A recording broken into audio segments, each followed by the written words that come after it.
Hoy tuvimos una emocionante conversación con un súper emprendedor en serie, genio de ventas y especialista de neuropsicología. Ramón Crespí empieza su vida increíble en Mallorca, donde arranca su vida hacia el éxito como un joven emprendedor alquilando Ferraris a millonarios. Después de múltiples proyectos de emprendimiento, su vida toma una gira diferente cuando toma en serio una orden del rey de España. Poco después ya está en Finlandia emprendiendo y ya educando al mundo finlandés e internacional de sus grandes conocimientos inspiradores.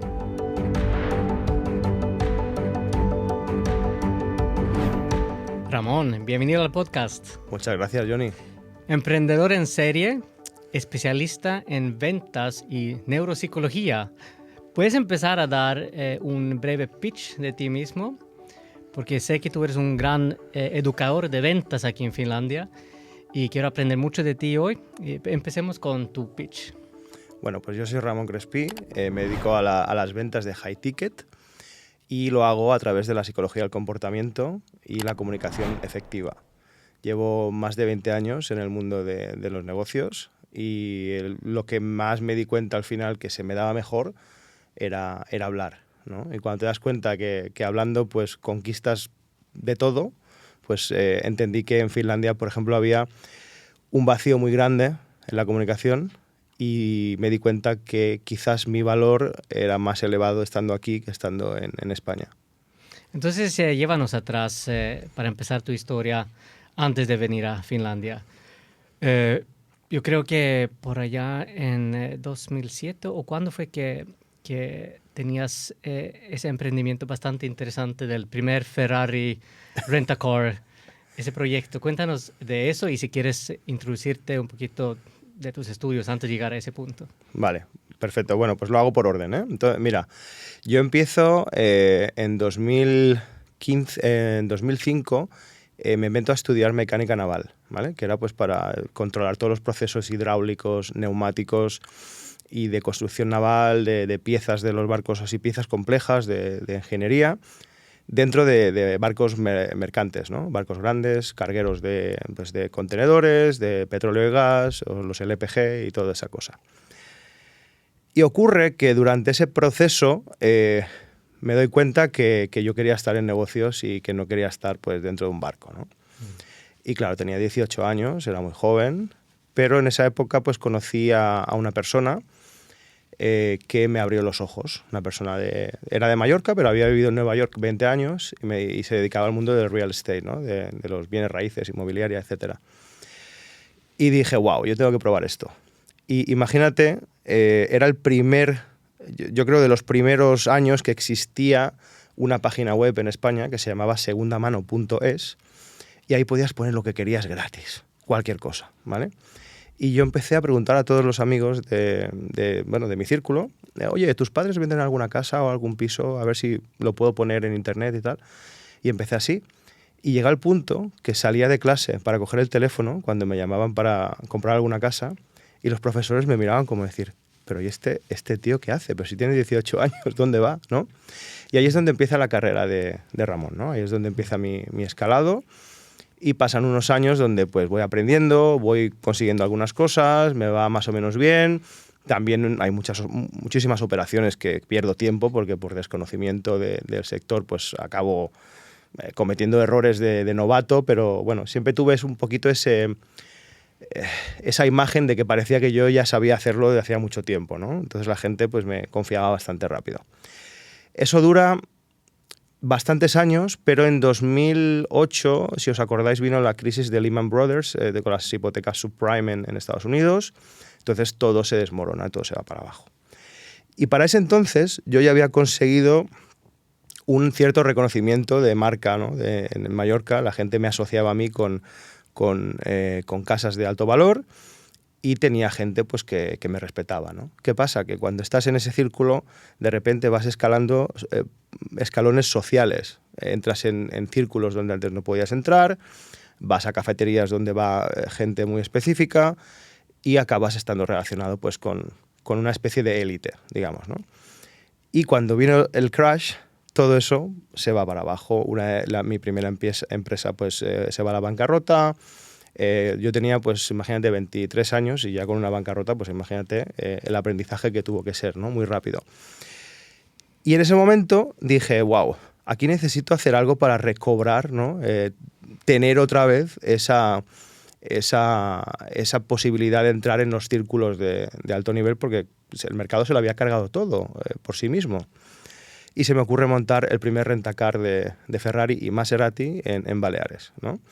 Eso fue una locura porque yo deseaba como un niño pequeño, o sea, yo estaba como loco, quiero un Ferrari, pero no tengo dinero, ¿cómo lo hago, no? Y la solución fue hablar con el dealer de Ferrari y Maserati en este caso y decir, bueno, si vosotros me lo alquiláis a mí, yo lo puedo subalquilar, ¿no? Sí. Y empecé a coger reservas con antelación, con mucha antelación, para poder adelantarles a ellos, con el dinero de los clientes, el coste de los alquileres que ellos me pedían. Y así pude empezar. ¿Y entonces ahí hiciste una venta muy buena o tu idea era tan buena que se vendió sola? Yo creo que fueron dos cosas, ¿vale? Para que ocurra una venta tiene que haber siempre varios ingredientes. Uno de ellos es el timing. Si tú estás vendiendo un producto que no encaja en el momento, pueden pasar dos cosas. Una, que seas mega disruptivo y consigas que tu pasión se traslade en interés y la gente diga, wow, pues es el momento, lo entiendo yo también, entonces compro. Dos, que seas un mago manejando los tiempos. Y lo que yo hice adelantando las reservas no es nada nuevo. O sea, esto ya lo hizo Richard Branson, el fundador de Virgin, cuando intentaba comprar un Boeing 747 a Estados Unidos y le decían que no, porque los únicos Boeing que existían eran para British Airways. Y él llamaba y era muy pesado con eso. Y al final lo que consiguió fue, vendiendo por adelantado los tickets, tener el dinero para pagar el leasing del Boeing 747. Entonces, lo que yo hice tampoco tenía mucho secreto, simplemente lo puse en valor, yo creo que en el tiempo correcto, y como no había nada en ese momento que fuera similar, pues de repente, pues claro, a la gente le das la oportunidad de conducir un Ferrari, ¿no? En ese momento eran 2.000 euros el día, imagínate. Ahora ya ha bajado, porque al existir mayor saturación en el mercado de otras empresas que hacen lo mismo, el precio baja. Pero aún así, para darte la confianza de poder alquilarlos, o sea, para alquilarlo a ti, el primer Ferrari tenía que confiar en ti como persona, tu carisma, de pronto habían elementos que habías ya aprendido de cómo vender una idea. Sí, lo que tenemos que entender que la persona que alquila un Ferrari hay que entender lo que se llama el customer persona, ¿no? ¿Qué tipo de cliente, qué tipo de ingredientes tiene ese cliente para que te vaya a comprar ese producto, ¿no? Entonces, generalmente, el cliente que alquila un Ferrari pues es una persona que o ya tiene un Ferrari en su país de origen y está de vacaciones en Mallorca y quiere tener el mismo estatus social, o es alguien que está en el mundo de los negocios y quiere tener pues ese coche pues para aparentar más, para disfrutar, para irse una noche pues a cenar y pues incluso pues con chicas, todas esas cosas, ¿no?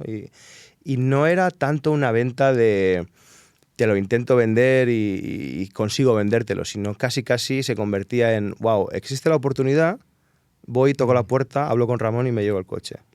Así. Pero para tener ese acceso al primer Ferrari, o sea, antes, o sea, mostraste ya que tenías una clientela, conocías gente que te los iban a alquilar, como... No, mira, fue muy sencillo.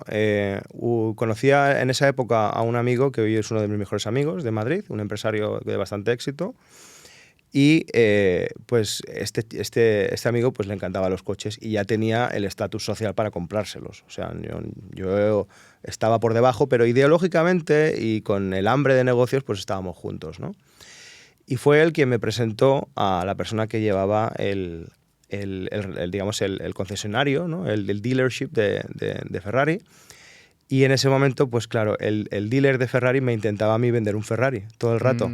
Y yo jamás le dije que no lo podía comprar. Siempre decía, bueno, sí, ya lo miraré, tal. Me hacía el duro y él se esforzaba muchísimo en vendérselo. Entonces, en su cabeza, mi imagen de comprador, él decía, ¿por qué no le puedo vender a esta persona tan importante un Ferrari?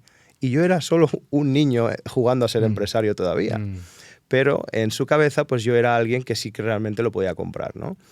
¿Qué ocurrió? Que en el momento en que yo dije, mira, esto lo quiero hacer, lo quiero convertir en un negocio antes que en un placer. Quiero alquilártelos. ¿Me dejas?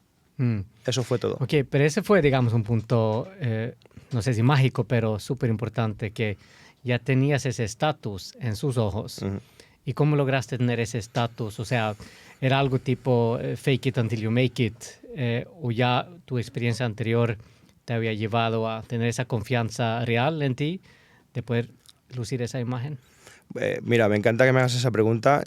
Yo crecí en una zona en Mallorca donde existían los dos mundos, ¿vale? Existía el mundo pues de gente trabajadora y gente pues normal, ¿vale? Y después había, en muy pocos kilómetros, había muchísima concentración con diferencias, ¿vale? Es decir, a 3 kilómetros tienes un barrio normal, trabajador, y a 3 kilómetros más tienes un barrio de hiperlujo donde había casas de 5, 6, 12, 15 millones de euros, ¿no? Entonces, estamos hablando que en muy poco espacio pues hay de todo. Y yo vivía justo en la zona donde estaba todo el dinero, pero mi familia pues no era tan rica, eran pequeños empresarios, pero no eran millonarios, ¿no? Y fuimos, yo creo, a vivir en esa zona en el momento correcto, donde tampoco era tan caro y tal, y luego pues se fue multiplicando, o el área fue creciendo en valor. Y yo ya crecí viendo todo eso, ¿vale? Yo crecí viendo eso, yo decía, yo quiero ser como esto, yo quiero tener ese coche, yo quiero tener esa casa, yo quiero, ¿vale? Iba coleccionando deseos, de algún modo.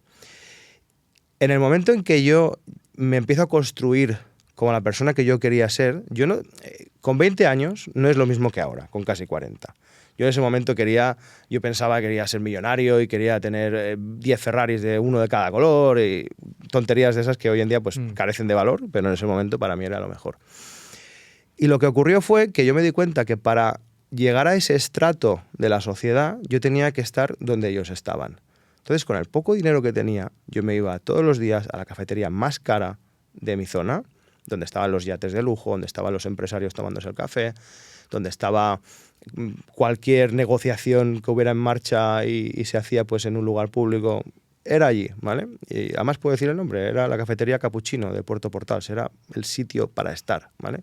Entonces yo iba ahí y me gastaba, pues, me acuerdo que un café con leche costaba 2,75 en esa época, ¿vale? Hoy vale 4,5 o 5 ya, se ha multiplicado por 2. Y en esa época, pues imagínate, mi inversión era ir ahí todos los días, a la misma hora, y no hablar con nadie. Y al no hablar con nadie, la gente de repente te empieza a ver y se empieza a preguntar, ¿viste quién es? ¿Y este qué hace aquí? ¿Y este por qué viene todos los días? Tal, tal, tal.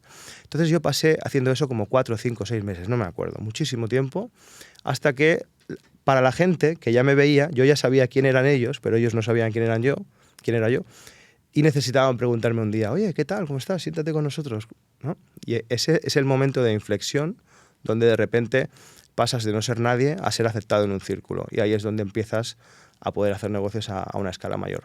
¿Y cómo supiste hacer eso? ¿Fue una estrategia consciente que habías planeado? O sea, fuiste todos los días durante mucho tiempo con una constancia. Suena como una estrategia que habías leído en un libro de cómo hacer negocios o cómo volverte exitoso o algo así. Mira, porque sí, eso es como una estrategia de poder, de ser el último que habla. O sea, la gente va a decir, ¿quién es? ¿Qué secretos tiene? Pues mira, no fue nada de eso, fue pura intuición. Además, he tenido toda mi vida muchísimos problemas para leer libros, me cuesta mucho concentrarme, me tiene que gustar mucho lo que voy a leer para realmente interesarme y poder concentrarme, o sea, ni siquiera leía. Fue intuición, pura intuición. O sentido común. Sí, y háblanos un poco de tus estudios antes de eso, o sea, porque eras ya un empresario exitoso, se puede decir, muy joven, logrando una confianza, un estatus de muy joven, y de ahí arrancas y sigues creando una carrera muy interesante, muy exitosa, también cogiendo madurez que no tenías cuando eras joven. Pero ¿qué estudio, qué, digamos, desarrollo, aprendizaje habías tenido hasta ese punto? Te va a hacer gracia la respuesta, pero nada. O sea, yo estudié la educación secundaria obligatoria de España, básica, Y de ahí pasé a mecánica naval o ingeniería naval, como quieras llamarle, completé 2 años de la formación, que eran 3 y medio, y ni siquiera lo terminé. O sea, a nivel de papeles, sí, yo después he hecho un MBA online, he hecho muchas cosas, pero a nivel de papeles, yo no tengo una formación universitaria para decir yo soy esto. Yo tengo números, tengo hechos y tengo realidades que me han ocurrido. Sí, vamos a hablar de educación también, que es también otro área súper interesante.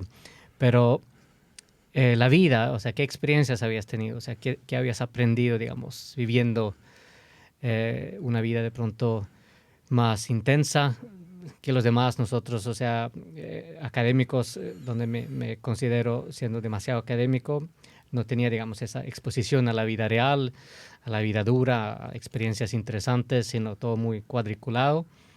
Y después de los 20 y pico empecé a, digamos, conocer el mundo y aprender de verdad cosas.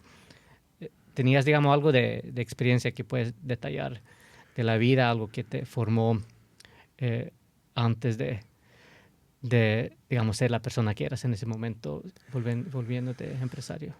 Yo creo que en esa época nosotros vivíamos, perdón, antes de esa época, mi familia cambió de pueblo, de ubicación, ¿vale? Vivíamos en un pueblo mucho más modesto en el centro de Mallorca, mucho más normal, y cuando yo tenía 5 años nos mudamos a esta otra ubicación donde pues había pues extranjeros, había pues mucho dinero, había pues negocio, etcétera.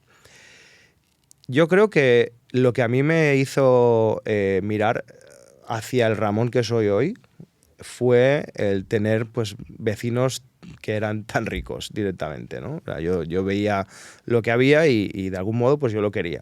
Y creo que eso fue lo principal.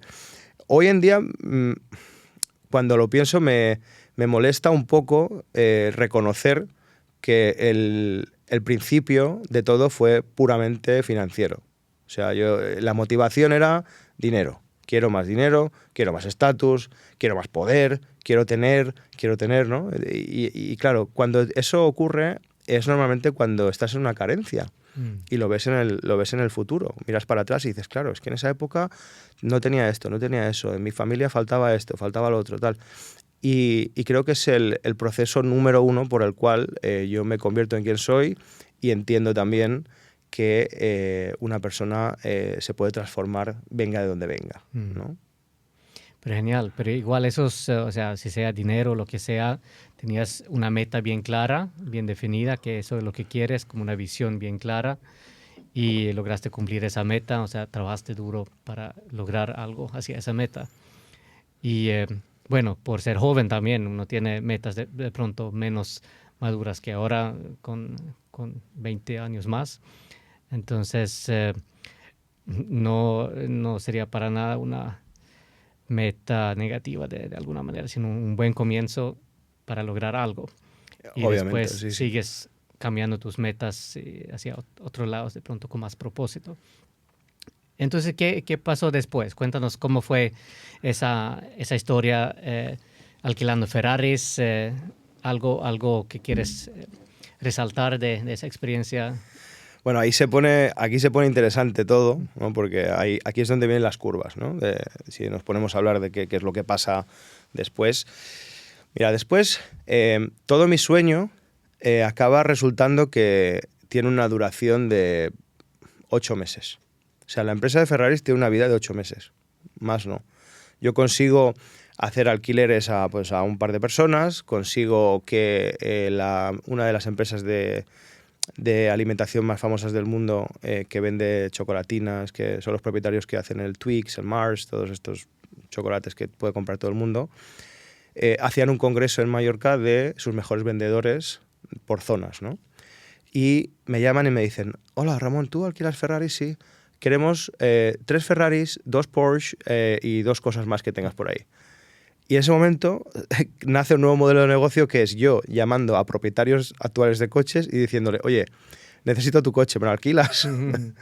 y lo que hacíamos era, en una zona donde había un golf así, bueno, un campo de golf con hotel y tal, teníamos una lista de personas que se iban apuntando y en qué coche querían darse una vuelta. Entonces yo y 5 amigos más, incluido el dueño del dealership de Ferrari, me ayudó, y algunos amigos míos que tenían coches ya ellos en propiedad, también conducían sus propios coches paseando a los empleados de esa empresa. O sea, eso fue una de las cosas más rocambolescas que ocurrieron. Después inauguramos tiendas de ropa italiana, hacíamos shootings para modelos, cualquier cosa que te puedas imaginar, ¿vale? En ese momento, yo, de algún modo, pues imagínate, yo iba por mi pueblo, un pueblo más o menos normal, pero en una buena zona, y me paseaba con un coche de esos, ¿no? La gente decía, pero ¿y este chico qué hace realmente? Porque nadie sabía lo que hacía, porque como tenían esa imagen de mí un poco de soñador, que ha intentado ser empresario, ha hecho alguna cosa, pero no era demasiado joven para hacer eso, pues de repente pues había gossip, ¿no? Había los rumores, y este chico qué hará, a lo mejor está vendiendo algo ilegal, y bueno, de todo lo que te puedas imaginar, se me dijo en esa época. Pues eso, como decía, dura 8 meses, más o menos. Nunca fue rentable, nunca. Todo el dinero que yo gané, en vez de devolver los coches al dealership, lo utilizaba para conducir yo, para subir mi marca. Entonces nunca gané dinero, pero lo pasé muy bien. Y, inversión en tu propia marca, de pronto. Inversión en mi propia marca. Es que realmente una de las cosas que me gusta, cuando digo que no me gusta el approach que yo tenía cuando tenía 20 años para lo que soy hoy, no me gusta decirlo por la parte financiera, pero por la parte de invertir en mí, yo siempre he creído en mí, siempre. Nunca he dejado de creer en mí. Bueno, ha habido algunos periodos donde toda persona tenemos nuestros malos momentos donde nos rompemos, y cuando te rompes lo que ocurre es que la versión, si eras versión 1 imagínate que versión 1 de Johnny, le pasa algo a Johnny, y luego después de la versión 1, después de haberse roto, eres la versión 2, ¿no? Entonces vamos pasando en la vida versiones hasta que nos vamos mejorando, ¿no? Como un software prácticamente. Y eso fue un punto de inflexión. Y ahí luego empiezan otras carreras. Empiezo a mirar otros negocios diferentes. En esa época transicioné, imagínate qué cambio más radical, transicioné desde el mundo del rentacars de Ferrari, pasé a la energía solar. Y me junté con un amigo que era 10 años o 12 años mayor que yo, y empezamos a vender proyectos para hacer campos solares en toda Europa, y lo vendíamos a fondos de inversión súper heavies, y el que hablaba era yo. Siempre, o sea, en todas las ocasiones que yo he estado metido en negocios, siempre era el que hablaba, independientemente de la edad que tuviera, siempre era yo. Y obviamente hoy me doy cuenta por qué, ¿no? Pero antes simplemente pues decía, bueno, pues lo hago, y lo hacía sin miedo. ¿Tú sabías hablar, comunicar, y tu socio en ese tiempo, su especialidad cuál fue? ¿Sabía de energía solar o era Sabía algo de energía solar, y él hacía todos los mails, él sabía cómo estructurar pues un contrato de un NDA, un Non-Disclosure Agreement. Él sabía cómo hacer una oferta, él sabía cómo organizar las cosas. Yo simplemente me decían, oye, esto es lo que hay, esto es lo que hay que vender, esto es lo que hay que conseguir. Y a mí me soltabas y era como un perro loco que me metía por ahí y hacía cosas. ¿Pero cómo empezó ese emprendimiento? O sea, ¿tenían un concepto, tenían un producto, una idea, y vendieron? ¿Qué vendieron? O sea, ¿cómo lograron, digamos, la primera venta o el primer negocio? ¿Cómo resultó ser una empresa? Esa empresa fue producto del momentum, ¿vale? En España, en esa época, había un movimiento loco para conseguir que los inversores de toda Europa pues vinieran a España, porque había muchísimas horas de sol, entonces podían invertir muchísimo dinero para poder generar energía solar, y lo que hacía el gobierno en esa época es pagar muchísimo euro kilovatio producido, ¿vale? Entonces, ¿qué pasaba? Que tú venías con, no sé, 20, 30 millones de euros de un fondo alemán, inglés o de donde fuera, y hacías una inversión y sabías que en 7, 8 años habías hecho el break-even, y después tenías casi 40 años de seguir chupando del bote de los 40 o 44 céntimos que había por kilovatio en esa época. Eso se nos puso como algo bastante apetitoso, y dijimos, wow, hay que hacer algo aquí. Y este amigo mío era luxemburgués, entonces hablaba alemán, hablaba francés. y nos pusimos a hablar con fondos de inversión alemán y simplemente intentábamos exponerles el siguiente caso. Oye, tenemos en Mallorca o en Madrid o en cualquier ubicación que encontrábamos este terreno, aquí se puede poner placas solares y tiene esta legislación, ¿os interesa? Ah, sí, lo podemos hablar. ¿Y qué hacíamos? Volábamos allí, cogíamos una carta de interés, letter of interest, y luego volvíamos a casa, hablábamos con el dueño del terreno, lo intentábamos meter en un contrato de alquiler o en un contrato también con nosotros de letter of intent, donde se quedaba pues cerrado el acuerdo. Y así nosotros nos convertíamos en quien revendía los derechos de poder construir ahí el parque. Entonces nosotros, de algún modo, lanzábamos el anzuelo, conseguíamos el interés sin dar mucho más datos y luego cerrábamos nosotros el acuerdo y podíamos vender el proyecto al cliente final. Pero suena demasiado complicado para haber sido tan fácil. No era fácil, me imagino, pero eras muy joven todavía, ¿no? ¿Cuántos años tenías en ese momento? Pues en esa época tenía 24 o 25 años. ¿Y cómo era posible que ustedes lograron hacer todo eso? O sea, ¿había competencia o eran los primeros? ¿O qué factores, digamos, tenían eso alrededor para lograr todo eso? Había competencia, pero hay una cosa que no te he dicho antes, que creo que es importante decirlo, que es que el mundo inmobiliario de bienes raíces, este mundo enseña mucho sobre negocios, muchísimo. Yo creo que es uno de los sectores donde la carrera universitaria de la calle de los negocios es donde lo entiendes bien, porque entiendes qué motivaciones tiene una persona que compra, por qué una persona con dinero se comporta como se comporta, qué busca, qué trato espera, qué cosas no le gustan. Entonces, en muy poco tiempo, de ver a tanta gente exitosa comprando cosas que valen mucho dinero, aprendes a navegar un poquillo dentro de esas aguas, ¿vale?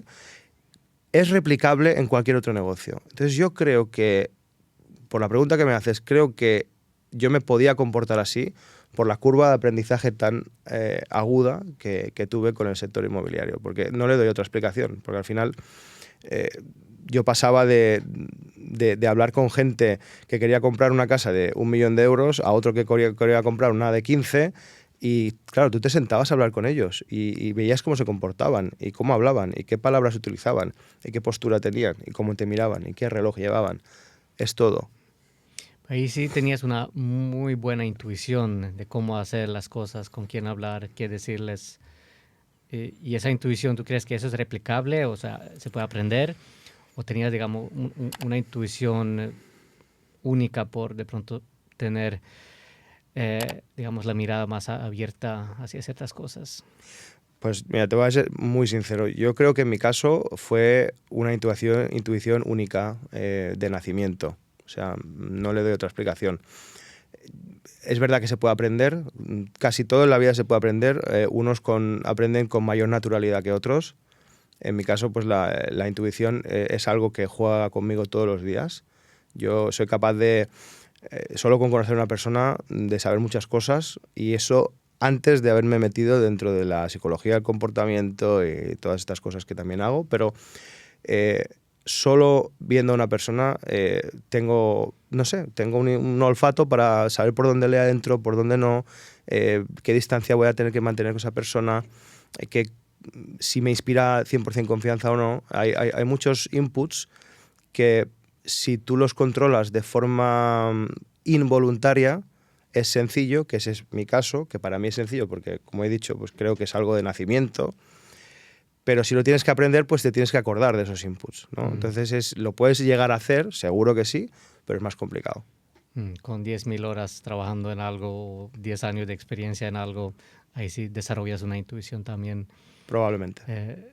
Y entonces síguenos contando de tu historia como emprendedor, especializando cada vez más en ventas de alto ticket, como también haces ahora. Después, ¿cómo sigue tu carrera? Bueno, después pasan varias cosas. En esta empresa la tenemos durante unos 3 años, más o menos, hasta que hay un cambio legislativo en España que nos complica mucho la vida y dijimos, oye, vamos a pararlo porque esto ya necesitamos muchísimo capital. En esa época tampoco había tanto venture capital y cosas de estas, ¿no? No existía, por lo menos en España, no existía esas opciones, entonces ni siquiera las contemplamos. Y lo que hice fue pues dejarlo y me acuerdo durante casi un año estuve hablando con clientes que yo tenía de la inmobiliaria que me decían, oye, ¿y poner placas solares en mi casa es posible? Yo, claro que sí. Entonces yo lo que hacía era, con empresas locales, traerles clientes que yo ya tenía del mundo inmobiliario para que hicieran instalaciones solares en sus casas, ¿no? Esto lo hice durante un tiempo. El cambio más fuerte después de eso viene, esto hablamos hasta el 2013. El 2013, un amigo mío me dice, oye Ramón, mi padre ha comprado una empresa de jamones ibéricos y quiere que trabajemos juntos. ¿Te interesa? Y yo le dije, no. Yo no me veo vendiendo jamones, además no quiero trabajar ¿No te interesaba? No, le dije, no quiero trabajar para nadie porque soy una persona difícil de tener en un equipo. O sea, tengo muchas ideas, soy impulsivo, aprendo muy rápido y si veo algo que realmente es más eficiente hacerlo de la forma que yo lo hago y alguien me dice que no hay que hacerlo así, entro en una crisis, pero terrible, ¿no? Entonces, siempre he sido más un lobo solitario, ¿no? Lone wolf para mis proyectos. Entonces, en ese momento le digo, mira, bueno, tuvimos la conversación, la negociación, ¿te gusta, no te gusta? Hombre, sí, está bien. Y les dije, solo hay un modo en el que yo puedo entrar aquí, y es entrar de socio y que yo haga las ventas. Surprise, ¿no? ¿Cómo no podía ser de otra forma?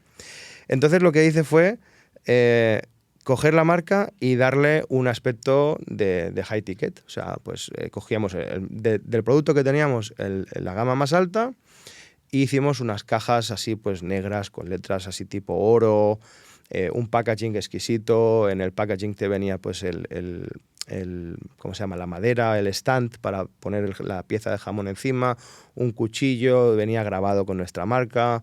Hicimos también, ¿cómo se dice? Delantales, con todo. Y lo intentamos vender pues en países donde había pues mucho interés para eso y había la capacidad económica para pagar lo que valía, ¿no? Entonces, de repente empezamos a vender en Rusia. Me acuerdo, Rusia fue una locura. O sea, en esa época, un euro palet de jamones ibéricos, estoy hablando que habían, creo que eran 35 o algo así. Si tú vendías uno de esos palets a cualquier destino europeo normal, del producto más caro, un palet lo podías estar vendiendo en 12.000 euros más o menos, ¿vale? Nosotros los vendíamos a 35.000. Y eso porque habíamos hecho una marca de lujo y el cliente veía, esta marca me gusta, los compramos, ¿no? Y ahí es donde hicimos un poquito de dinero con Rusia, porque Rusia nos compraba bien y nos permitió hacer más cajas, hacer más envases y poder vender a Latinoamérica. Yo vendí en México y en Chile, y nunca visité los dos países, solo por teléfono y contactos. Desde una oficina pequeñita en Mallorca yo llamaba por teléfono, oye, soy amigo de tal. Obviamente, en esa época ya contaba con 8 años de experiencia en el mundo de los negocios y había conocido a mexicanos, a chilenos, había conocido a un montón de gente importante y me conectaba uno con otro y pues lograba vender. Esa historia funciona durante unos años, lo mismo casi que casi todas mis historias, y llega a un punto donde necesitamos crecer, no había forma de crecer, habíamos incluso dado jamón ibérico para el avión privado de Paris Hilton. Yo había hecho vuelos en aviones privados entregando jamones ibéricos. O sea, yo he vivido unas cosas, Johnny, que cuando lo pienso, digo, ¿por qué no me pasa ahora? Que estoy en la época de disfrutarlo, pero antes era como, ok, venga, vamos a hacerlo, ¿no? Y esas cosas llegaban a ocurrir. Y así fue pues como pasé del sector, digamos, energético al sector de la exportación de carne. ¿Te imaginas? Wow.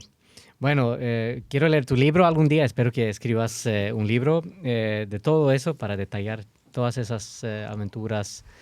Pero tienes unas historias que has compartido en público con el rey, no sé qué más. Cuéntanos unas historias como de orgullo, si reflexionas un poquito, que ese sí fue algo increíble que quiero contar más de eso. Vale, pues bueno, voy a ir directamente a una de las historias que más me impacta en mi vida.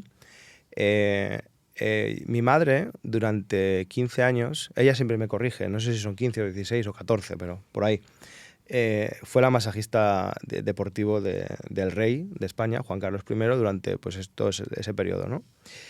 Y hubo una vez donde mi madre me dice, oye, que el rey ha dicho que nos invita a una recepción real en Madrid, donde va a haber pues, mucha gente que pues, trabaja directamente con la familia real y que quiere que vengas también. O sea que estás invitado. Y yo, wow, ok, let's go, ¿no? Vamos.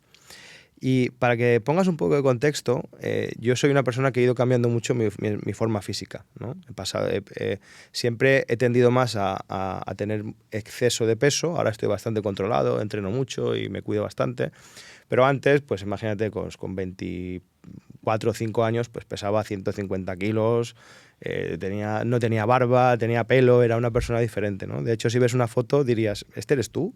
Sí, de eso te quería preguntar, porque te conozco en privado un poco y quería preguntarte cuándo empezó tu transformación y cuando estabas, digamos, en tu punto máximo en cuanto, digamos, los ingresos por venta versus tu peso y tu estado de tu salud, que obviamente con los años vuelve más y más una prioridad, y obviamente de 20 y pico no hay que de pronto ni siquiera priorizarlo, pero quiero que nos hables también de eso. Lo puedes hacer ahorita y regresar al cuento de con el rey o después. Sigue tu cuento. Vale, te lo cuento después porque además la historia enlaza con eso, porque pasó una cosa que me hace cambiar. Entonces, ya me acordé, sí. ¿Te acuerdas? Sí. Creo que te lo conté. Vale. Entonces, bueno, volamos a Madrid y bueno, pues llegamos al Palacio del Pardo, que era, fíjate, el Palacio del Pardo en Madrid era la casa de, si no recuerdo mal, que no se enfaden mis amigos madrileños, si no recuerdo mal, era como la casa de veraneo de Franco, perdona, del general Franco, imagínate.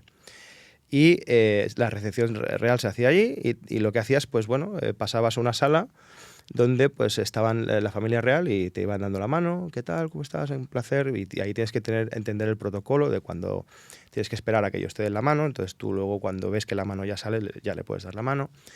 Y obviamente tienes que tratarlos por el nombre que les corresponde, ¿no? Pues al rey majestad, a la reina pues tal, y así sucesivamente hasta que vas pasando pues, por todos. Lo que ocurre después es que pasas a una sala muy grande donde hay una especie de cóctel, ¿no? Entonces van pasando pues lo típico, pues hay champán, hay canapés y la gente pues se va ubicando en pequeños grupos y van hablando entre ellos.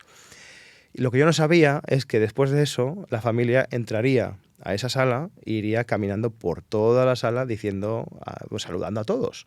Y éramos como 500 invitados, o sea que había muchísima gente. Y el momento en que llega nuestro turno, yo veo que se acerca el rey y yo me puse súper nervioso, ¿no? Dije, wow, ¿qué voy a hacer ahora? Y mi madre tomó la iniciativa porque ya le conocía hace muchos años y ya tenía como una relación de amigos prácticamente, ¿no? Y el rey le dijo, hombre, Antonia, ¿cómo estás? Y le dio un abrazo.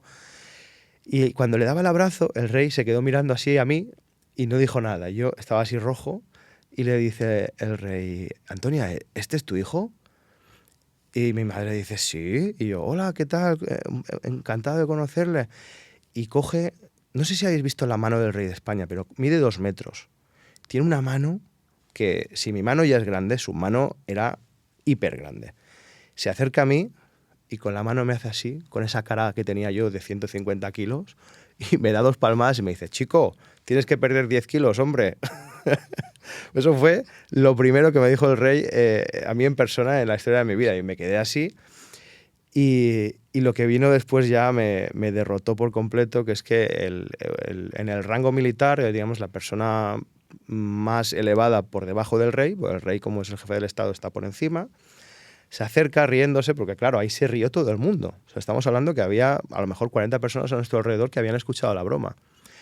Y se acerca esta persona y me dice, hombre, ¿tú sabes quién es este señor? Y digo, bueno, es el rey. Me dice, no, es el jefe del Estado. Y si te ha dicho que pierdas 10 kilos, es una orden.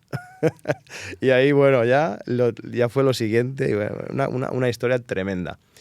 ¿Qué pasa al salir de ahí? Que no sé si fueron sus palabras, no sé si fue el que yo ya pues estaba en un momento que tenía que cambiar, pero me quito no 10, sino me quito 50. Pasan como 2 años y me quito 50 kilos, entrenando mucho, comiendo bien, cambiando un poco todo mi forma de relacionarme con el mundo y con la comida, sobre todo.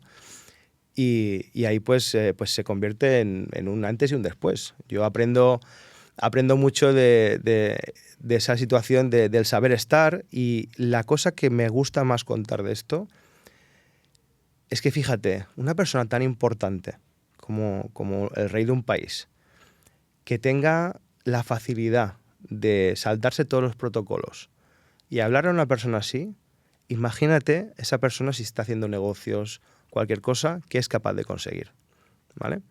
Y ahí aprendí que cuando tú vas a negociar algo o quieres conseguir algo en la vida, tienes que ser tú mismo. Tienes que ser pura energía, pura originalidad, sin miedo. No puedes ir con miedo por la vida. Si vas con miedo por la vida, lo único que te vas a encontrar es al miedo en persona, que te va a comer, se va a meter dentro de ti y no vas a hacer nada. Entonces, para mí fue un descubrimiento y un awakening call, ¿no? Despierta, Ramón, puedes hacer mejores cosas con una mejor salud, ¿sabes?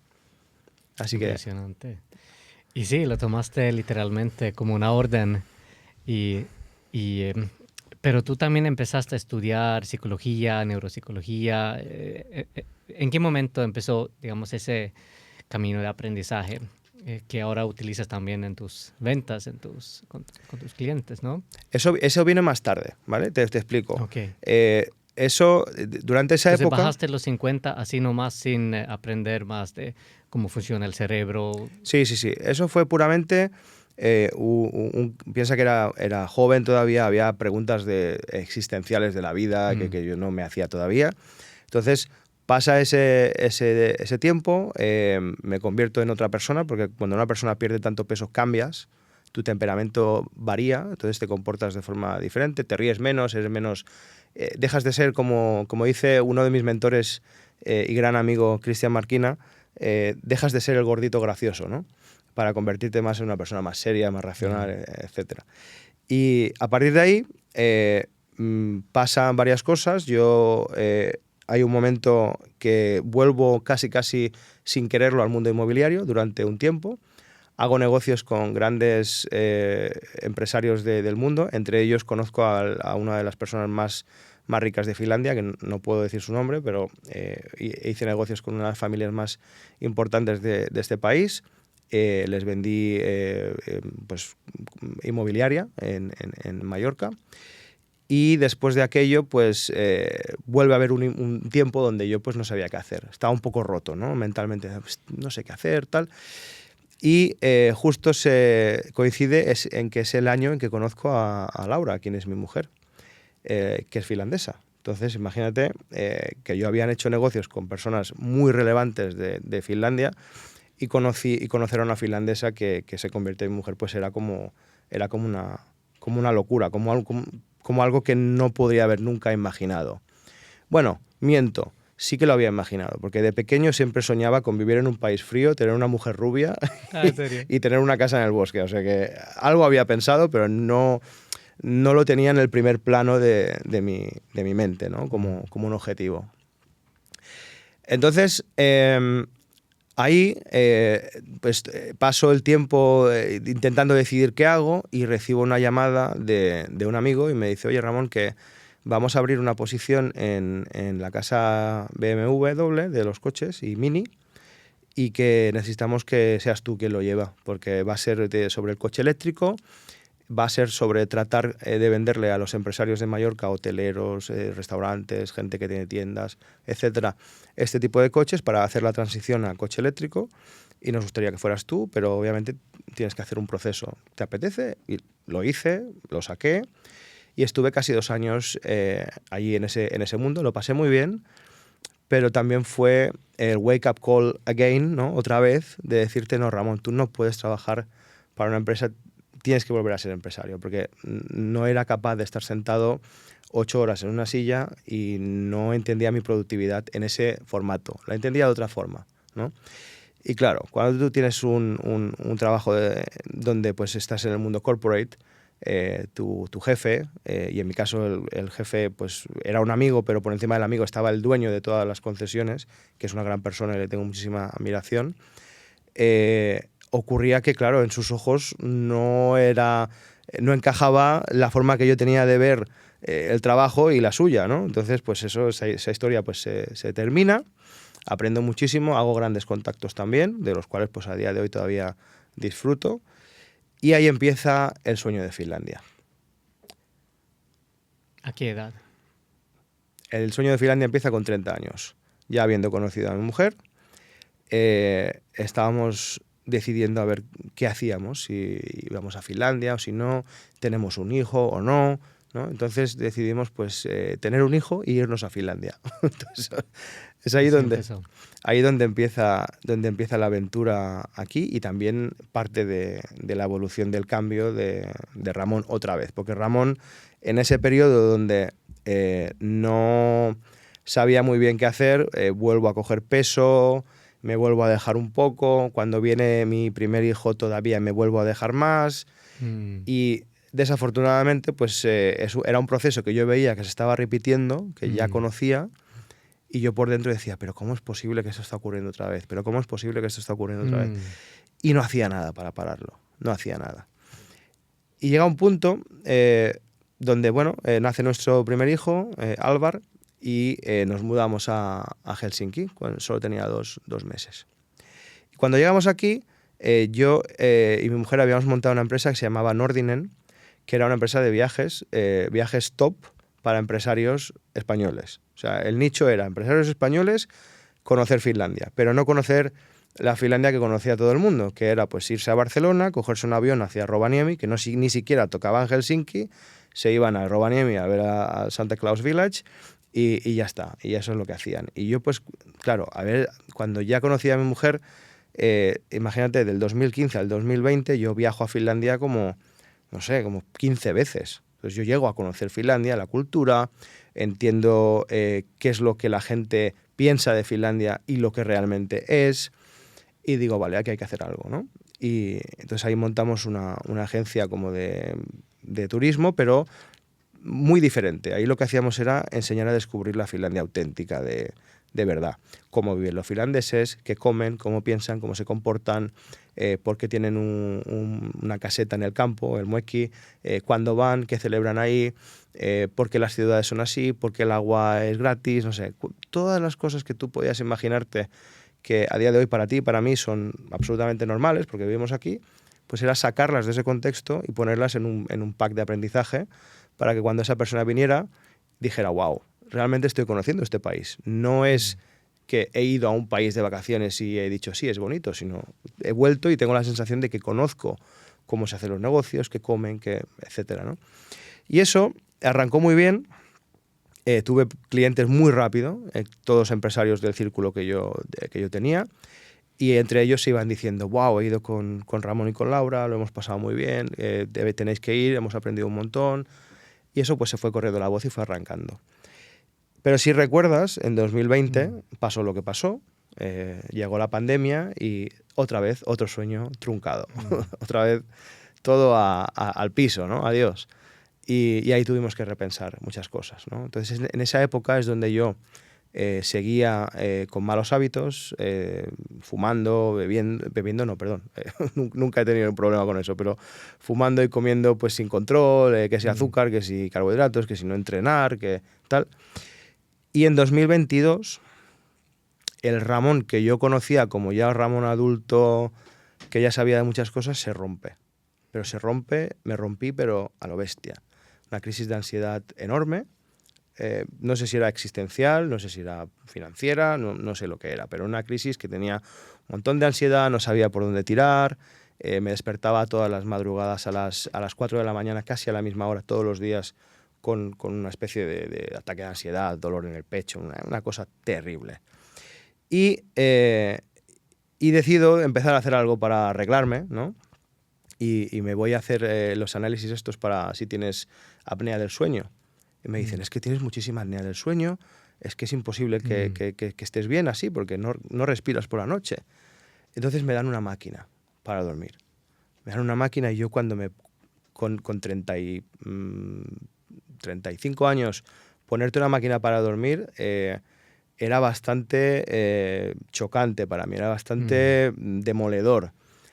Y eso fue el cambio.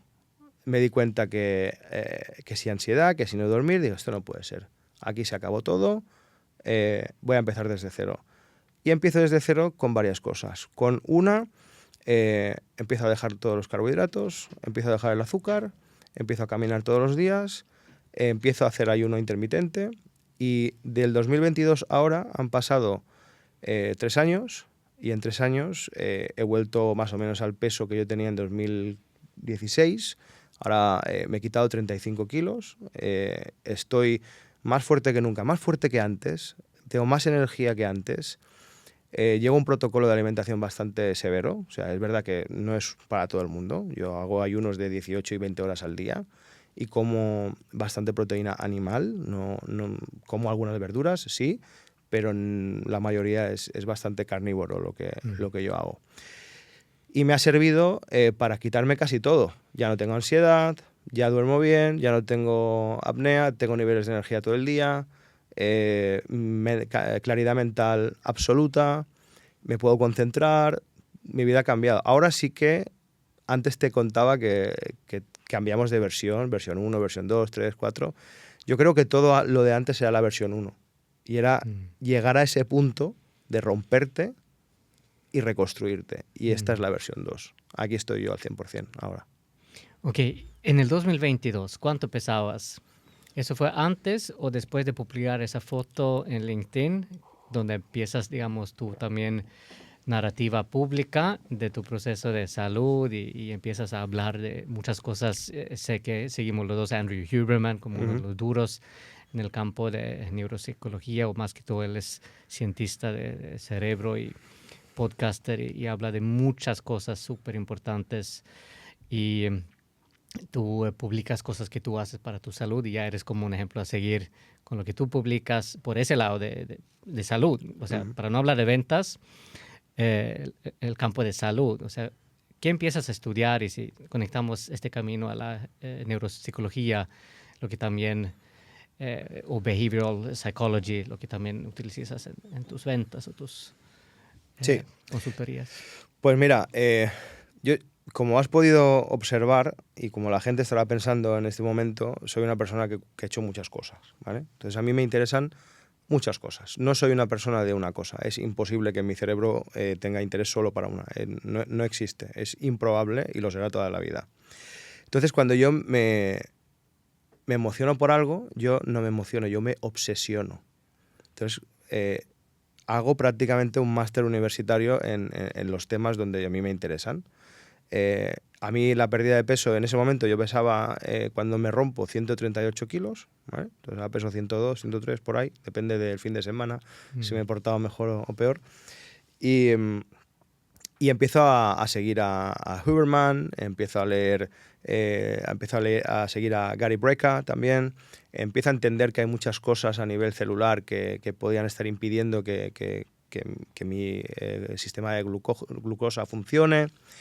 Y lo que hago es centrarme en eso. Me centro en intentar dormir bien, en hacer ayunos largos, limpiarme, vaciar todos esos depósitos de grasa y de glucógeno innecesarios, favorecer la autofagia, que la autofagia pues es ese mecanismo del cuerpo que a partir de las 18 horas de ayuno empieza y digamos que el propio sistema, por decirlo de una forma que lo entienda todo el mundo, tu propio sistema empieza a comerse células muertas que podían terminar en cáncer, podían terminar en enfermedades, tal, y tiene es un proceso de autolimpieza del cuerpo, ¿no? Entonces empieza a hacer eso todos los días, pero siempre, todos los días. Como yo suelo decir, pues la gente que me conoce sabe que soy o todo o nada. El término medio y Ramón es bastante complicado de encontrar. Y me obsesiono con todo este tema hasta el punto de que pues descubro que también tengo TDA, que tengo dislexia y que tengo altas capacidades. Que yo, eso fue una cosa que ni me lo creía, porque yo decía, pero si yo era malo en el colegio, yo en matemáticas me salía todo mal. Porque cuando tú hablas de altas capacidades siempre dices, wow, esto es gente que son genios y saben hacer todo. Pero hay diferentes tipos de altas capacidades. El mío es un tipo de sensorial, de intuición. Y aquí volvemos, si te acuerdas, cuando hemos empezado la conversación, de la intuición. Yo te decía que es que es innato, o sea, yo ya lo traigo de nacimiento porque en ese momento no lo sabía. Hoy en día pues entiendo que hay una explicación más científica para ello, ¿no? Y es debido a eso, ¿no? El caso es que soy una composición bastante extraña, porque dentro del mundo neurospicy en general, tener 3 tipos de cosas se le llama triple excepcionalidad. Entonces, para algunas cosas está muy bien, pero para otras complica cualquier proceso de la vida, ¿no? Por ejemplo, una persona que sea, digamos, más normal, más convencional, no se pregunta tantas cosas a la hora de hacer una tarea. Yo cuando voy a empezar una tarea me tengo que preguntar, ¿esa tarea me va a traer algún beneficio? ¿Cuánto voy a tardar? ¿Por qué la hago? ¿Debería hacerla yo? ¿Debería hacerla otra persona?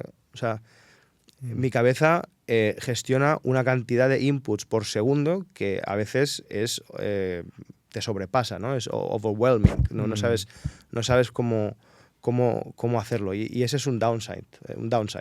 Ahí estás en una carrera negativa, ¿no? Pero bueno, vas aprendiendo con todo esto y sobre todo yo empiezo a tomar muchos suplementos que recomienda tanto Huberman como Brecka, como luego cualquier otro que he ido encontrando, pero ellos 2 han sido los que más han logrado causar efectos sobre mí. Entiendo que el cuerpo... Y no solo sobre ti, puedes de pronto detallar quién es Andrew Huberman, quién es Gary Brecka, o más bien quiénes han sido sus clientes. Como Claro. por ejemplo, ¿tienes algunos ejemplos Sí, para decir? sí. También tengo algunos en mente, pero... Sí. Bueno, si empezamos por Andrew Huberman es, es doctor en neurociencia y oftalmología de la Universidad de Stanford. Lo es desde hace muchísimos años. Es hijo de un doctor también argentino, pero que se mudaron a Estados Unidos. Y como su propio apellido indica, yo creo que son argentinos judíos, ¿no? que tienen todos es que le persiguen los negocios, ¿no? Y llevan muchísimos años en Estados Unidos. De hecho, Andrew apenas habla español, lo entiende un poco, pero no habla mucho. Entonces, yo cuando empiezo a seguir a Andrew me doy cuenta de que eso era como la fuente más fiable de lo que estaba recibiendo como información, ¿no? Un podcast seguido por 7-8 millones de personas. Y ahí quiero decir algo, o sea, él es como un ejemplo a seguir para los podcasters también. Sé que cuando da consejos para un podcast, hace un trabajo de 24 horas mínimo toda una semana investigando el tema para de verdad saberlo todo y después da sus 2 horas, su resumen de 2-3 horas.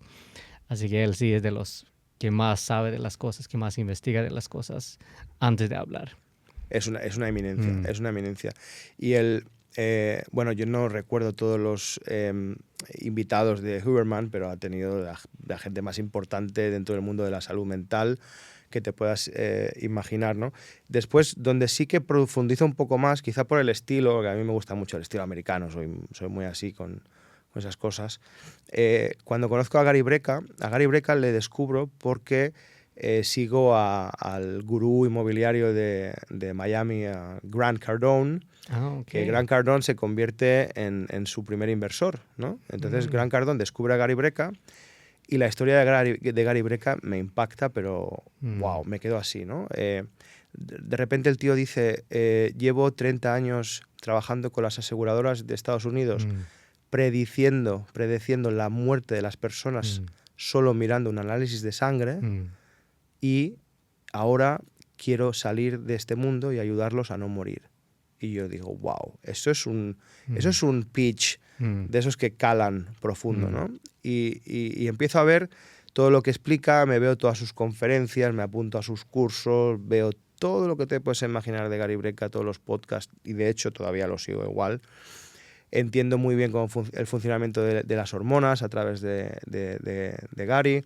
Entiendo la deficiencia, cómo funciona la deficiencia de magnesio, de vitamina D3, sobre todo en un país como Finlandia, donde te dicen, tómate una pastilla con 2.000 unidades al día y resulta pues con 2.000 unidades al día no haces nada. Necesitas tomarte 10.000 por lo menos para tener un beneficio real y eso no te lo va a decir la medicina Eso no lo convencional. sabemos aquí. Yo estoy muy molesto por la medicina que no sabe nada. Sabe más o menos tratar enfermedades, pero no sabe absolutamente nada de la salud, cómo prevenir enfermedades.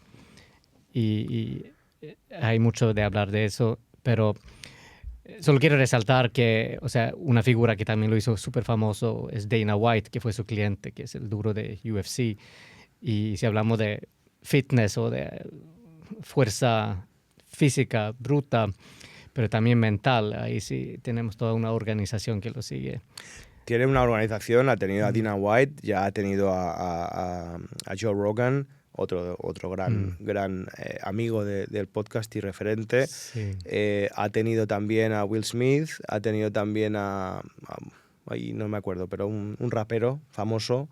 Ha tenido a mucha gente y al final te das cuenta que también la gente que tiene, a lo mejor no todos quieren ser públicos, pero todos siguen la recuperación de Dana White como el ejemplo principal.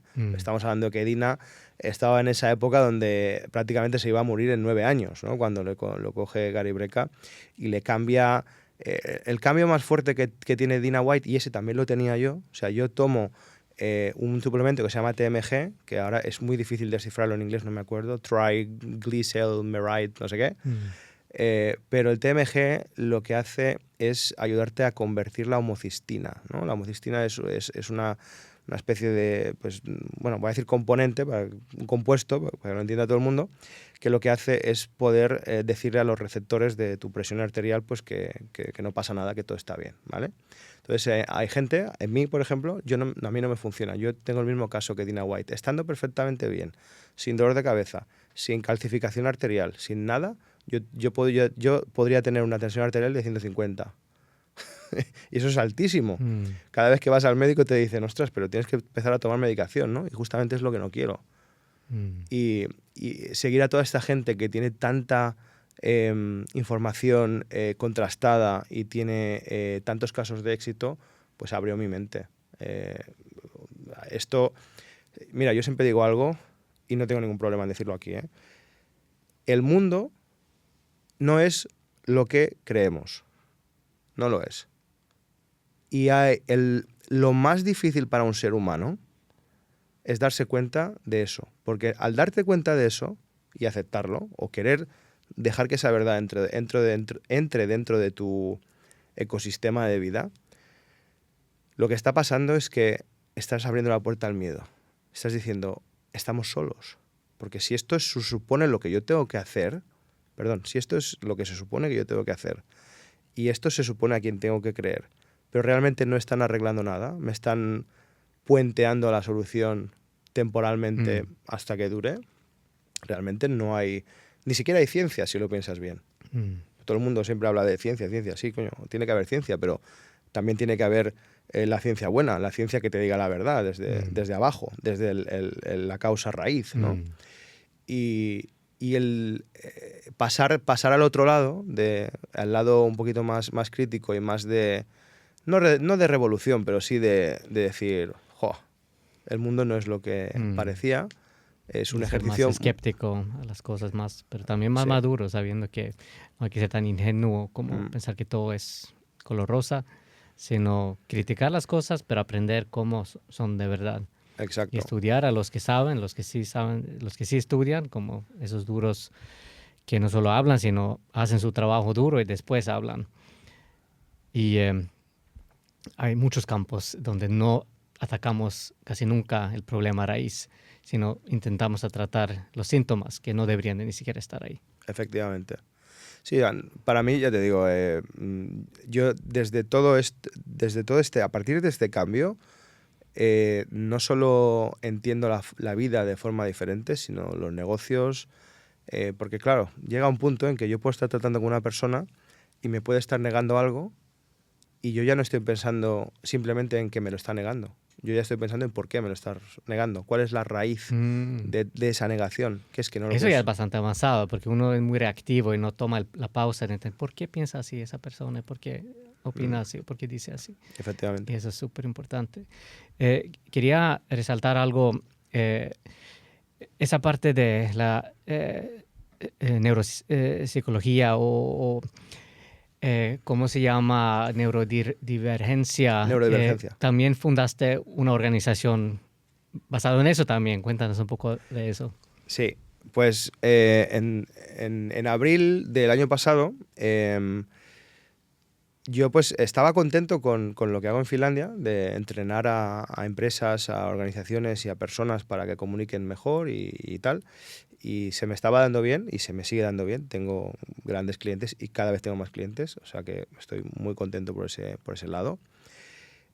Pero me faltaba algo y no sabía cómo enfocarlo, ¿no? Y de repente tuve la idea de decir, bueno, tengo que hacer algo con el mundo de la neurodivergencia y necesito a gente a mi lado, porque no lo puedo hacer solo, porque quiero tal.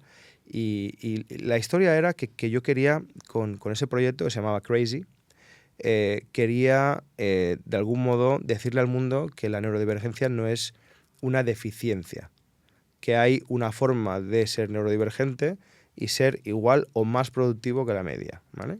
Y la premisa era, los neurodivergentes lo dejamos todo para lo último, siempre trabajamos bajo presión y necesitamos ver una recompensa cerca. Si no hay una de estas tres cosas, no hacemos nada. Nada, es tal como suena. Entonces decidí crear una empresa que se centrara en esos tres puntos. Y al principio dije, bueno, me da igual si no es muy escalable, vamos a ver cómo lo hacemos. Y montamos una consultora y la consultora, la idea era solucionar grandes problemas, bottleneck, o sea, problemas que ya no saben cómo solucionarlos, con ideas muy innovadoras en 48 horas. Y yo ya puse 48 horas porque si yo cogía el problema que me daba una empresa y le daba al equipo que monté, que éramos 25 personas repartidas en 14 países, imagínate, con gente súper top, y yo cogía ese problema y se lo daba, y les daba un mes, como yo, como neurodivergente yo mismo, sabía que no iban a hacer nada hasta los últimos 2 días. Entonces cambiamos esa ecuación y dijimos, ¿qué pasa si en vez de darles un mes, les damos directamente 48 horas? Y eso fue lo que nos hizo arrancar. Nos hizo arrancar y eso cogió muchísimo nombre. De repente pues la gente decía, wow, ¿cómo es posible? Hicimos algunos pilotos para empresas finlandesas, empresas españolas y bueno, íbamos a hacer un piloto con un banco nórdico, pero al final tampoco salió. Y todo eso, pues, bueno, aprendimos fuerte. La idea, pues, era demostrar de lo que éramos capaces en 48 horas. Conseguimos demostrar que hay un interés en este mercado. Conseguimos demostrar que sí que podemos crear soluciones en 48 horas. Pero no conseguimos entrar en el mercado a tiempo porque todavía la gente tiene la percepción de la neurodivergencia como una enfermedad. Y me ha costado mucho aceptarlo, porque puse mucho esfuerzo en lanzar el producto, puse mucho esfuerzo en entrevistar a más de 250 personas para conseguir al equipo que conseguí. Pero, y todavía recibo emails de gente, oye, he visto esto, qué interesante, quiero unirme. Pero lo tuve que parar, porque el mercado no está preparado.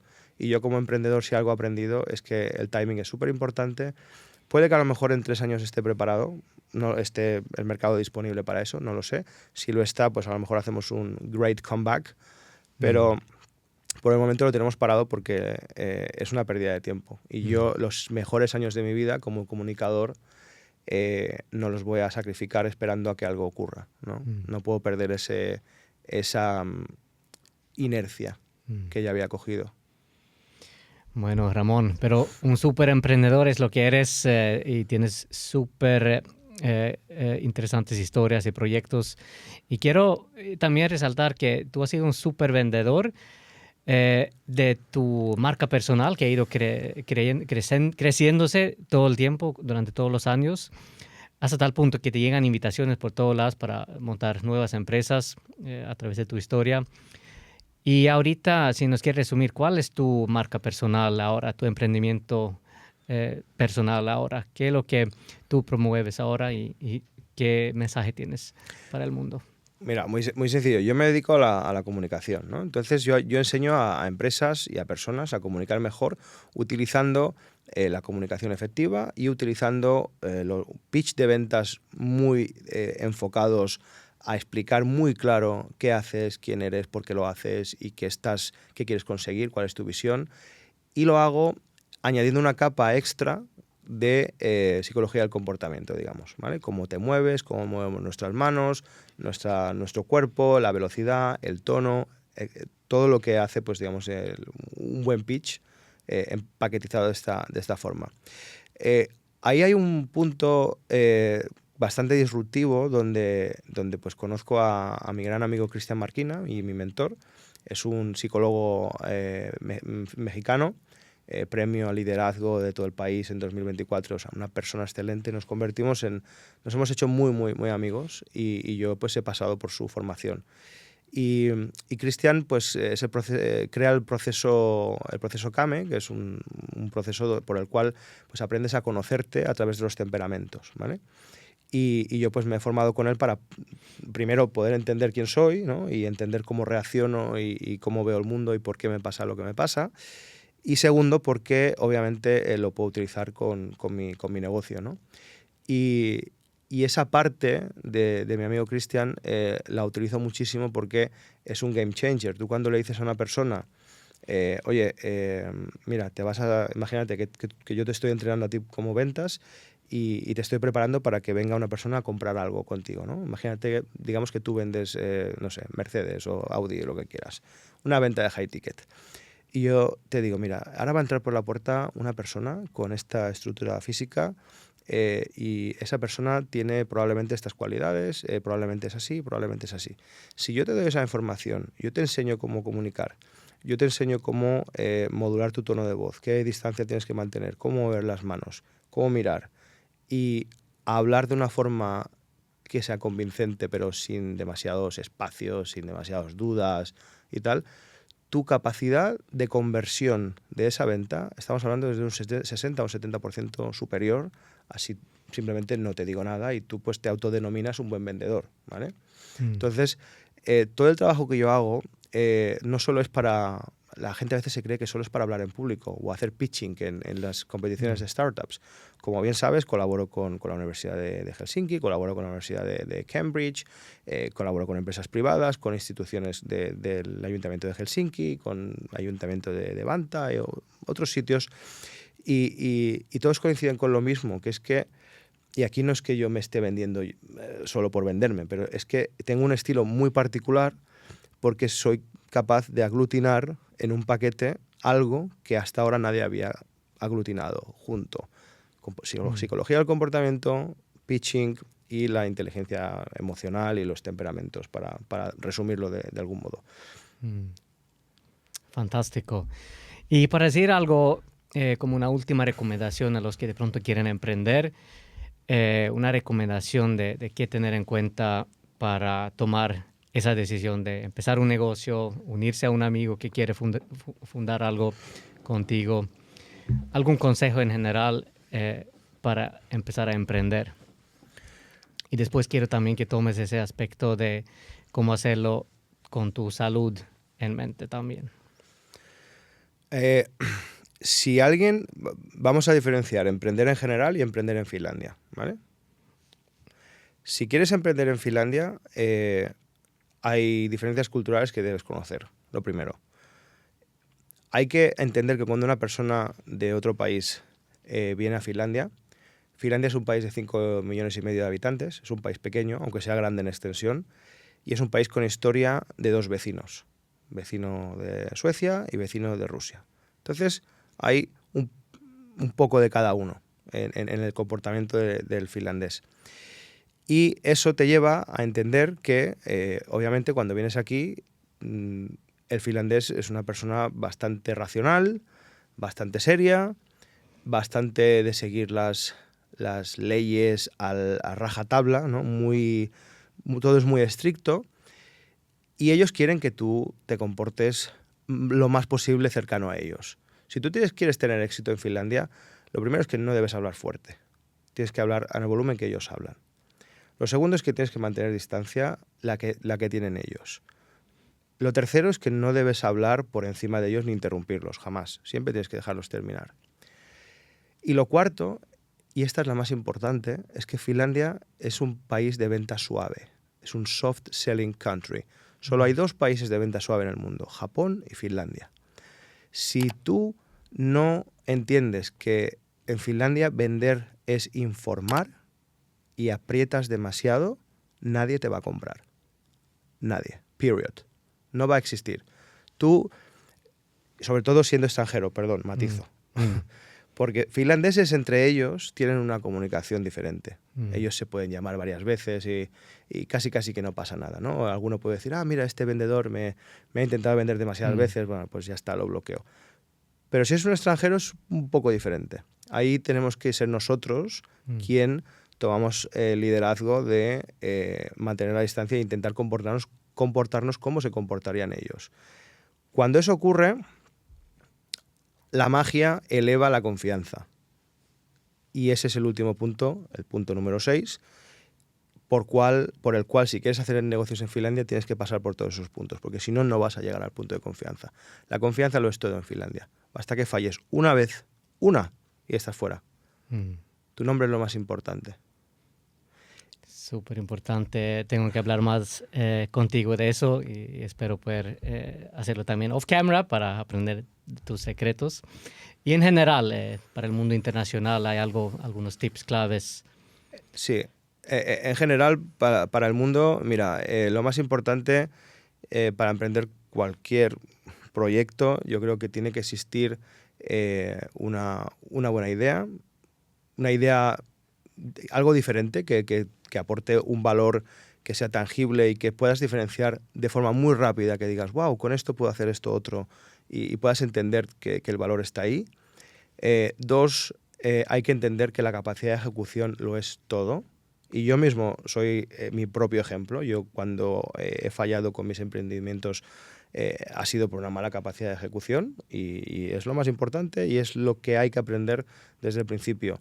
Si sabes que no lo vas a poder llevar a cabo porque te va a faltar algo, mejor frena un poco y intenta ver de qué manera puedes conseguir todas las piezas para que eso se pueda desarrollar.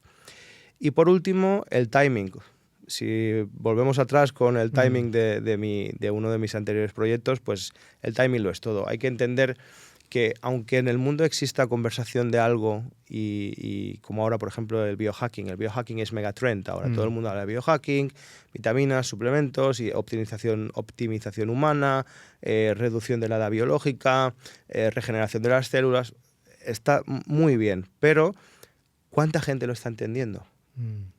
Es que cuando yo hablo de biohacking, por ejemplo, tú lo entiendes y tengo un círculo de personas que lo entiende, pero el 90% de personas sigue sin entenderlo. Y ahí tenemos que trasladarnos a la curva de adopción de la tecnología, de que no me acuerdo quién la diseñó porque tiene un nombre complicado, pero si nos acordamos era el primer, creo que 10% era un segmento muy pequeñito, ¿no? Que son todos los nerds que van a comprar el primer iPhone, todos los que prueban la tecnología al principio. Después había una curva gigante donde está como la adopción forzosa y después la curva que va cayendo es la curva de los que ya llegan tarde porque ya han visto que todo el mundo lo tiene y tal, ¿no? Entonces hay que intentar pintar ese mapa en tu cabeza, intentar ver en qué momento está lo que tú quieres hacer, porque si está demasiado al principio le va a gustar a 5 o 6 emocionados como yo, pero a la hora de hacer dinero no va a ser suficiente para llegar al siguiente batch, que es donde está el dinero, ¿no? Entonces ahí es algo bastante importante. Y por último, obviamente, que a todo el mundo que quiera vender tiene que aprender comunicación, tiene que aprender a confiar en sí mismo, tiene que aprender a tener una buena presencia, tiene que aprender a mirar a los ojos sin miedo, tiene que aprender a ir por la vida sin miedo y tiene que aprender a no tener vergüenza de su pasado. El pasado de las personas es lo que nos ha conseguido, lo que ha hecho que seamos como somos hoy. Entonces eso no lo podemos cambiar y la gente tiene una percepción muy equivocada de, no puedo contar esto porque si lo cuento va a parecer que soy menos o tal, y al final es al revés, tienes que contarlo porque cuanto más lo cuentes, más original eres y más diferente la gente te va a poder ver. Sí, lo de la originalidad es algo que la gente no entiende, no aprecia y quiere ser como los demás, pero así, ¿cómo vas a vender si vendes lo mismo que todos los demás? De hecho, déjame interrumpirte una vez. La persona que te dije que hice negocios de Finlandia, una de las personas más importantes no de Finlandia, del mundo, porque es una empresa y familia muy, muy poderosa, me revisaba los emails que yo enviaba a empresas finlandesas para ayudarme a vender. Okay. ¿Y sabes qué me decía? Me decía, Ramón, aquí hay un error en inglés, pero para que parezca más genuino lo vamos a dejar a propósito. Okay. Sí, la autenticidad. La autenticidad también es clave. ¿Y dónde podemos aprender más de ti y todo lo que haces de una manera saludable también? ¿Dónde hablas de esto en público? Bueno, pues hablo desde LinkedIn, Ramón Crespi, me puedes encontrar con el Ramón Crespi que esté ubicado en Finlandia y tenga esta cara, pues ese soy yo. Me podéis encontrar también en ramoncrespi.com y me podéis encontrar también en Instagram como Ramón Crespi igual. Vais a ver que tengo un perfil donde hablo de ventas, psicología del comportamiento y ahí pues es donde intento aportar todo el valor que puedo. Fantástico. Muchísimas gracias, Ramón. Gracias, Johnny. Ha sido un placer. Hasta la próxima. Hasta la próxima. Gracias. Chao.